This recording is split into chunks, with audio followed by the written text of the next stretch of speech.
In today's episode of the Daily Brief, I'll talk about two interesting stories. I first talk about problems with how power prices really work in India, and finally, I talk about the great convergence question. Welcome back to the Daily Brief show by Zerodha, where our aim is to simplify the biggest news in the financial markets in a way that's one level deeper as compared to news channels. I'm your host Akshara, and today is Tuesday, 2nd September.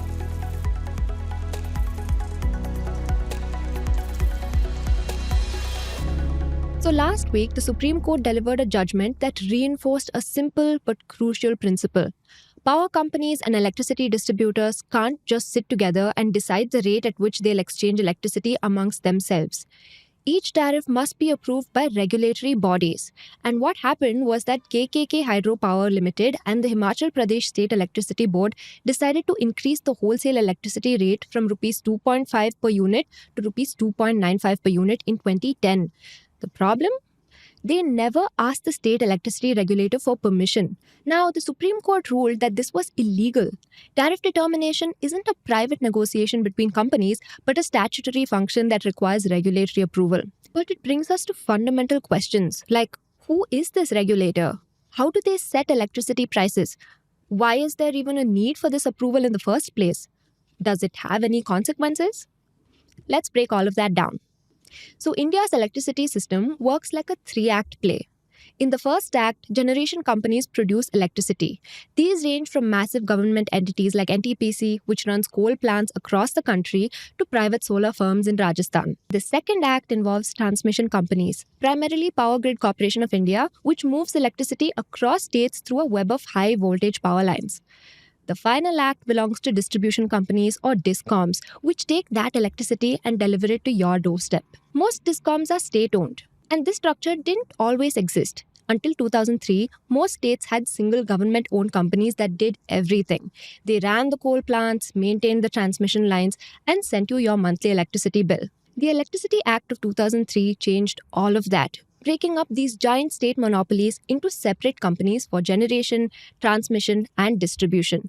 The Act also created new regulators, state electricity regulatory commissions in each state, plus a central commission for interstate matters who were supposed to approve electricity prices based on costs and technical analysis rather than political promises. Now, this theory was straightforward. Split up the monopolies, let multiple companies compete to generate electricity, and have independent regulators ensure fair pricing for everyone. Competition would drive down wholesale costs, while regulated distribution companies would pass those savings to consumers. The wholesale electricity market was designed to work through power purchase agreements, basically long-term contracts between power plants and distribution companies. Think of these as 25-year deals where a coal plant agrees to supply electricity to a state's distribution company at predetermined rates. Today, around 85% of the electricity in India is sold through PPAs. For older plants that were already built, regulators would calculate costs using a straightforward formula. The state or central electricity commissions would add up the plant's expenses and then add a reasonable profit margin, which is the cost-plus system. Then came the competitive bidding for new power plants. Instead of regulators setting prices, companies would compete in auctions and the lowest bidder would win the contract. This competition could pave the way for cost reductions, especially in renewable energy. So, competitive bidding mainly applied to new capacity additions, while most existing electricity still comes from cost-plus plants. The two-tier system, cost-plus for existing plants and competitive bidding for new ones, meant India's wholesale electricity market became a mix of expensive legacy contracts and cheap new ones. But here's the catch. Even if wholesale prices fell, retail prices for consumers didn't always follow. That's because of how the final piece of the puzzle, distribution, actually works. So distribution companies were designed to function like straightforward middlemen. They'd buy electricity at wholesale rates, some set by regulators, others determined through competitive bidding, and sell it to consumers at retail tariffs, again set by the state regulators. These prices would ideally be adjusted regularly to keep the end prices paid by the end consumer more or less aligned with wholesale costs. When solar power got cheaper, consumers would eventually benefit. Now, cross subsidies were part of the plan as well. So, cross subsidization is essentially an internal transfer system where some customers pay above the actual cost of their electricity supply so others can pay below it. Industrial users might pay slightly above cost to help keep residential tariffs affordable, but the system, if it worked right, wouldn't create massive distortions. Beyond cross subsidies, state governments would handle major policy goals like free power for farmers through explicit budget subsidies. Instead of forcing distribution companies to give away electricity at a loss, the state treasury would directly reimburse them. That was the plan. The reality evolved quite differently, creating problems across the board. So we observed that the CERC is the primary decision maker on tariffs. When a discom's costs rise, the sensible fix is to let tariffs rise enough to cover those costs. The real question is how quickly to do it. Because tariff hikes are politically painful and subsidies often show up late, regulators use a legal tool called a regulatory asset. So instead of approving tariff increases, they would acknowledge that distribution companies deserved higher revenues but defer the actual collection from consumers to some future date. Suppose a discom in Delhi faced a Rs 500 crore revenue shortfall in a given year but couldn't get tariff approval. The discom will be legally allowed to create a Rs 500 crore regulatory asset, essentially a formal IOU, saying consumers would pay this amount eventually with interest. The problem is these regulatory assets accumulated interest and kept growing. Nationally, these recoveries reached Rs 1.68 lakh crore, money that distribution companies had spent but consumers hadn't yet paid for. Now add cross subsidies to the mix. They were meant to be small and controlled, but ended up benefiting individuals a lot. Farmers actually ended up receiving the bulk of support, roughly 3/4 of total electricity subsidies. To make the math work, industrial users paid much more than the actual cost of supply in many states. When high-paying industrial customers face electricity bills far above the actual cost of supply, they tend to start looking for alternatives. They could generate their own power through rooftop solar. They could also use open access rules, regulations that allow large consumers to bypass their local distribution company and buy electricity directly from any generator or trader. Or they could tap into the short-term market, which follows market-based pricing that can be quite volatile. Either way, discoms lost the revenue from highly profitable customers but still had to serve the subsidized customers. Discoms also faced technical losses of about 16% on average. Electricity that simply disappears due to theft, faulty equipment, or even poor billing. Ultimately, distribution companies became financially stressed, accumulating Rs 6.92 lakh crore in losses in FY24, roughly equivalent to India's defense budget. And what's worse is that these loans seem to just be growing. The problem became so huge that the central government launched multiple bailout schemes. One of the most significant was Ujjwal Discom Assurance Yojana or UDAY in 2015, where state governments took over 75% of distribution company debt in exchange for promises to improve operations and reduce subsidies. More recently, the revamped Distribution Sector Scheme or RDSS in 2021 allocated Rs 3.03 lakh crore for smart meters and infrastructure upgrades. Some fixes helped, but the core problem stayed. Now, discoms kept piling up regulatory assets, which are IOUs and not cash. They only turned to money if regulators allowed recovery later, and meanwhile they earned interest. Calling them assets is generous. So, in a bid to clean up the finances, in August, the Supreme Court ordered states to clear Rs 1.68 lakh crore in regulatory assets within 4 years. Translation: stop deferring. What this means is that now it's time for regulators to approve those long-pending tariff hikes for discoms so they can recover the future revenue that they're expecting. Regulators now have to allow time-bound recovery so discoms can collect old dues. And as that happens, bills are likely to tick up. Either there'll be small surcharges in prices over time or direct support from state budgets through subsidies. Either way, the gap between what power costs and what we pay has to close. The Supreme Court's recent judgment highlights a fundamental tension in India's power sector. On one hand, there's a legal and regulatory framework designed to ensure fair, transparent pricing. On the other hand, there are political and economic pressures to keep electricity cheap for certain groups. Caught between the two, discoms bore the brunt, parking costs as regulatory assets, losing high-paying customers, and watching arrears swell. Coming to the second story. Now, I want you to imagine something with me. Picture the world in 2050. Just 25 years from now. Will factories in Bangladesh produce goods as efficiently as those in Japan? Will India's economy finally rival that of the United States? Now, these aren't just abstract questions. They're about the economic futures of billions of people alive today in poor and developing countries. Today, we're diving into one of the most fundamental questions in economics. How do poor countries become rich? The answer, it turns out, is far more complex and fascinating than most economists originally thought. For decades, economists held on to what seemed like ironclad logic. Poor countries should grow faster than rich ones. Think about it. If you're starting from almost nothing, you have enormous room to grow, right? You can just copy technologies that already exist, learn from the mistakes of countries that developed earlier, and leapfrog entire stages of development. The idea, called the convergence hypothesis, suggested that developing nations would naturally catch up to developed ones. It painted a picture of a world where global inequality was just a temporary phase. It was a beautiful, hopeful theory. But unfortunately, as we'll discover today, reality has been far more complicated than economists expected. Let's start with the big picture. And it's not pretty. When researchers Paul Johnson and Chris Papaiorio analyzed data from 182 countries in their comprehensive study, they found there's little evidence that national economies are catching up to their richest peers.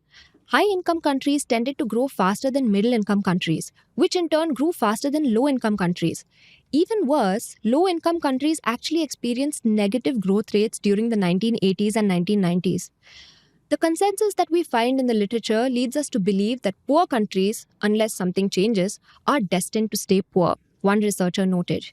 Instead of poor countries catching up, we've seen what economists call convergence clubs. These are countries that started with similar income levels in 1960 and still had similar income levels in 2010. The convergence hypothesis did not seem to be playing out in practice. But there's a catch. When looking at individual economies, signs of convergence do pop up here and there.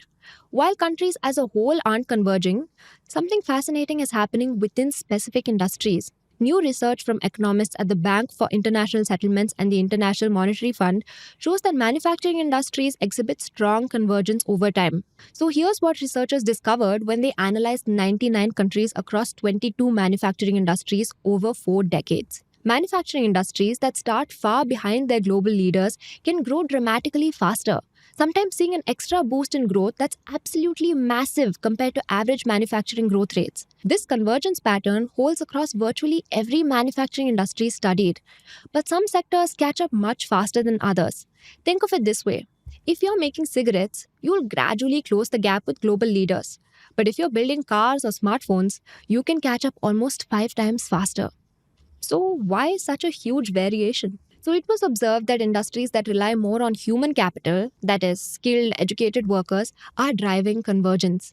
Meanwhile, dependence on physical capital like machines and equipment doesn't seem to matter as much. This challenges our typical image of development as being all about factories, machinery, and infrastructure. Think about the difference between a cigarette factory and a smartphone factory. The cigarette factory mostly needs machines and basic labor. Once you've got the equipment set up, you can produce cigarettes without needing highly educated workers. The smartphone factory is completely different. You need engineers who understand complex circuits, technicians who can troubleshoot sophisticated assembly lines, and workers who can read detailed manuals and adapt when problems arise. The research shows that industries requiring highly educated workforces like making chemicals, advanced machinery, and communication equipment catch up with global leaders much faster than industries that rely mainly on manual labor like textiles or food processing. When you're trying to adopt cutting-edge manufacturing techniques, you need workers who can understand, implement, and improve upon those techniques. A highly educated workforce can also absorb and adapt new technologies much faster, read technical manuals, troubleshoot complex problems, and even innovate on existing processes. This suggests the path to catching up isn't just about building more factories. It's about building more capable people. Countries investing in education and skills development are seeing their industries close the gap with global leaders.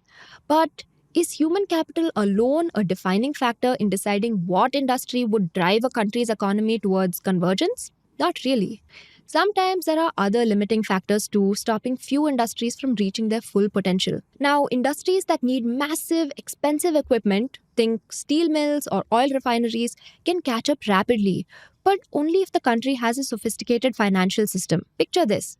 You want to build a steel mill which requires enormous expensive machinery. In a country with weak banks and limited capital markets, these industries actually fall further behind global leaders over time. They simply can't get the huge loans needed to buy modern equipment. But in countries with well developed banking systems, think South Korea or Germany, these same heavy industries can catch up rapidly because they can access the capital they need. The difference is stark. Steel and chemical companies in financially underdeveloped countries keep using old, inefficient equipment, while their competitors in countries with good banks get state of the art facilities. This explains why some countries struggle despite having the right industries. You might have raw materials and basic infrastructure, but if your financial system can't channel capital efficiently, those capital intensive industries remain stuck. Now, the path of development also shapes convergence. As economies shift from agriculture to industrial and service sectors, they rely more on human capital. Since human capital intensive activities converge faster, this structural transformation drives overall economic convergence. Look at the success stories. Vietnam was among the world's poorest countries in the 1960s, but by the 1990s, it had become one of the fastest growing economies globally. How? By moving millions of workers from rice paddies into factories making textiles, electronics, and other manufactured goods. Bangladesh followed a similar path, transforming from an economy in decline to steady growth through manufacturing. Meanwhile, China's transformation is perhaps the most dramatic example.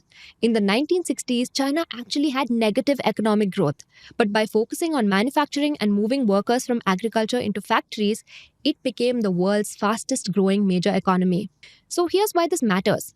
Countries where most people work in factories and offices will close the economic gap with wealthy nations about twice as fast as countries where most people still work on farms. This explains why some countries with apparent advantages still struggle while others surge ahead. It's all about the timing and speed of moving people from agriculture to manufacturing and services. So, where does this leave us? The picture that emerges is complex but hopeful. While overall country level convergence has been disappointing, we now understand why and, more importantly, what works. The composition of the economy matters enormously for convergence. Within manufacturing, industries that rely heavily on skilled workers catch up faster with global leaders. So, countries need to focus on three things simultaneously. One, building human capital through education and training. Two, developing robust financial systems that can channel capital efficiently. And three, encouraging the growth of industries that can make the most of both. But here's a crucial insight from the research that helps explain why convergence has been so elusive. Economic growth in developing countries isn't smooth and predictable. It's what economists call episodic, characterized by sudden bursts of rapid growth followed by sharp declines, often leading to economic disasters. And the data reveals something striking. A country's growth rate in one decade is almost completely useless for predicting its growth rate in the next decade. In fact, for low income countries, the correlation between growth in consecutive decades is essentially zero, sometimes even negative. This means a country that grows rapidly for 10 years might suddenly find itself in decline for the next 10 years, wiping out much of its progress. This stop-start pattern helps explain why so few countries have successfully converged with wealthy nations. Even when countries get the fundamentals right and start growing rapidly, they often can't sustain it. The countries that do succeed, like South Korea and Vietnam, are the rare ones that manage to maintain favorable conditions across multiple decades, avoiding the economic disasters that derail so many others. So here's the bottom line. Poor countries can catch up, but only if they get the fundamentals right and sustain them over time. The countries that understand this, that invest in their people while building modern financial systems and fostering the right kinds of industries, those are the countries that will close the gap with wealthy nations in the coming decades. Now coming to the tidbits. Dreamfolks recently announced that 3 of its customers, including the country's third largest lounge operator, Encom Hospitality, would end their contracts with them. Adani Digital and Semolina Kitchens will also terminate their contracts. This comes months after the CEO shared they faced pressure tactics by 2 large airport operators who have entered the same line of business. Coming to the next tidbit. India remains the world's fastest growing economy as China's GDP growth rate in April-June came in at 5.2% and United States at 3.3% after the latest data released. India's economy unexpectedly expanded 7.8% year-on-year in the April-June quarter, picking up from 7.4% in the previous 3 months. Coming to the final tidbit, a ban on money-based online games may cause huge losses for broadcasters and rights holders who relied on fantasy sports advertising. Sponsorship deals are already affected. The Board of Control for Cricket in India seeks a new sponsor for the Asia Cup. That's all the news I have for you today. Thank you so much for watching and see you in the next one. Disclaimer: this content is for informational purposes only. None of the stocks, brands, or products mentioned are recommendations or endorsements.